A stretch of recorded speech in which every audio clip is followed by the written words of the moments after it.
حكايتنا النهاردة حكاية الكل بيتكلم عليها. تسونامي يضرب اسكندرية. الحكاية ان في تصريحات ان بعد الزلزال اللي حصل طبعا في تركيا وسوريا، آه، في علامات وشواهد ان هيحصل تسونامي في اسكندرية وبعض الدول في العالم، منها اسطنبول وأوروبا وكذا مكان تاني. طبعا من أهمهم موضوع حلقتنا النهاردة اسكندرية. طبعا الحاجات دي طبعا عملت رعب، أخبار وتصريحات وحاجات كتير عملت رعب للناس في اسكندرية. طبعا وغير كده تغير لون البحر إلى اللون الأسود. طبعا تغير لون البحر للون الأسود ده ملوش علاقة لا بالزلزال ولا بالتسونامي ولا بأي حاجة.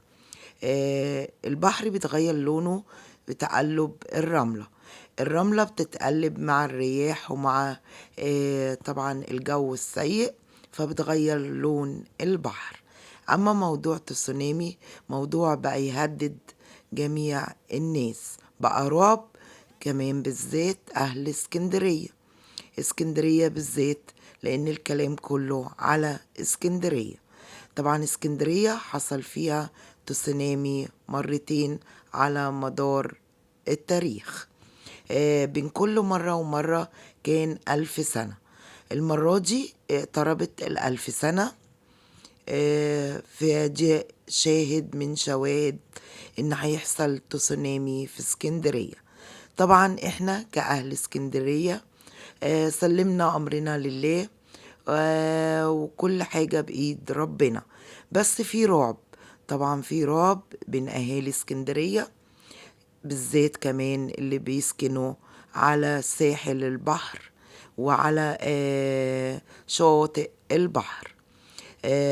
طبعا تسونامي لا هينقي بين اللي على البحر واللي بعيد عن البحر. لما هيطلع البحر علينا هيطلع طبعا على الكل.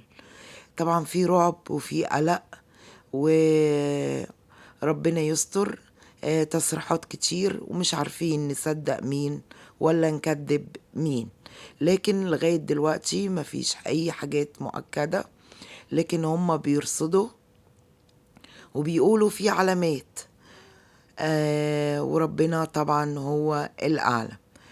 أما بالنسبة لإسكندرية وأهلها طبعا قلقانين ومرعوبين. طبعا حاجة مخيفة، حاجة مريبة، بالذات كمان اللي ساكنين على الشواطئ على طول. انتوا متخيلين المنظر، بيوت على الشواطئ، ناس ساكنة على الشواطئ.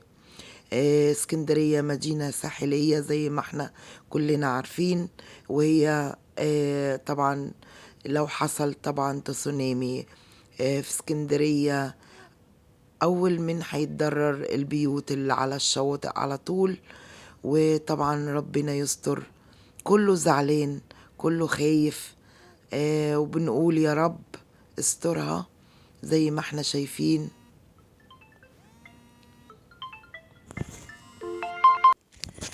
طبعا الحاجات دي بإيد ربنا، واحنا مسلمين أمرنا لربنا.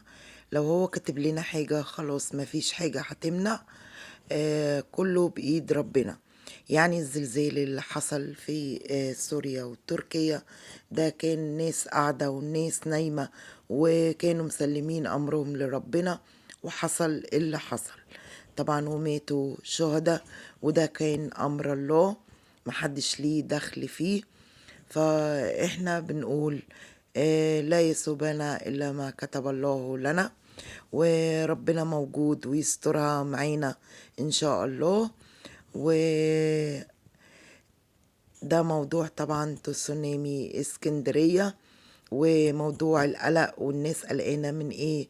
طبعا زي ما حكيت لكم بالظبط، ربنا يستر ويسترها معانا احنا كاسكندرانية ان شاء الله. ربنا مش هيضرنا ومش هيحصل حاجة زي دي، وربنا كريم وكل اللي يشوف الفيديو من أي مكان في الدنيا يا ريت يدعي لنا ربنا يسترها معانا، وربنا يستر وما يحصلش الكلام ده، وقادر ربنا على كل شيء، وتفضل اسكندرية جميلة وأجمل بأهلها إن شاء الله. وربنا ما يضر حد أبدا ولا يضرنا، ربنا كريم. حبايبي المتابعين، دي كانت جولة بنتكلم في موضوع تسونامي طبعا هو اللي شاغل الناس دلوقتي وتفكيرهم. اتكلمنا فيه ويعني عطينا رأينا، ويا ريت تقولوا لي رأيكم في التعليقات، وما تنسوش دعمكم لقناتكم جولات اسكندرانية. وبالمرة كمان وريتكم البحر النهاردة جميل جدا، والجو جميل، والبحر هادي، وزي ما احنا شايفين الصخور والمية والمناظر الجميلة. وكلنا ندعي لاسكندرية ربنا يحميها، ورب يكون عجبتكم جولتنا النهاردة. كملوا الجولة جميلة هتعجبكم، مناظر جميلة من اسكندرية، وندعي كلنا لاسكندرية ربنا يحميها ويحمي طبعا مواطنين اسكندرية. ويا رب ما حد يشوف حاجة وحشة، وربنا كريم في اللي جاي، وكلنا نقول يا رب.